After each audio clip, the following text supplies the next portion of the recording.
শুরু হলো জামাই ষষ্ঠীর মহাপর্ব।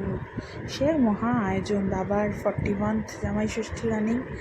মামারা দিল, দিমা শরীর খারাপ তাই বড় মামা এসে দিল, এছাড়া মামিরা তো মামা মামি দিয়েইছে।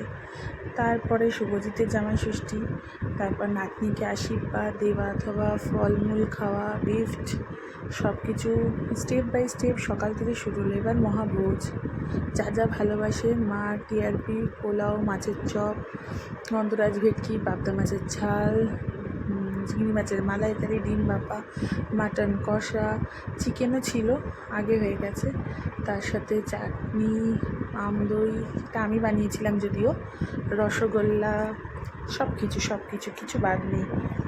রসগোল্লা, দই, মিষ্টি, আইসক্রিম, একের পর এক মহাভোজের পর চললো। তার আগে ভাইয়েরও হয়েছে, ভাইকেও এসে শাশুড়ি জামাই ষষ্ঠীর জিনিসপত্র দিয়ে গেছে। সব কিছু মহা আয়োজন চলছে দুদিন ধরে। তারপর সেখানে শেষ নয়, হলো বৌমা ষষ্ঠী। সেখানে বৌমাও সাজিয়ে গুজিয়ে খাবার, শ্বশুর শাশুড়ি আশীর্বাদ সব কিছু পেলো। মামিও সবাইকে আশীর্বাদ করলো, জামাই বৌমা সব মিলিয়ে এক মহা আয়োজন। সবাই খুব খুশি, প্রচণ্ড আনন্দ করে আমরা জামাই ষষ্ঠী সারাটা দিন কাটালাম। যদিও একটি জামাই আসেনি, আমার এক দিদি আসতে পারেনি, ওকে খুব মিস করলাম। লাস্ট রইল আমদই।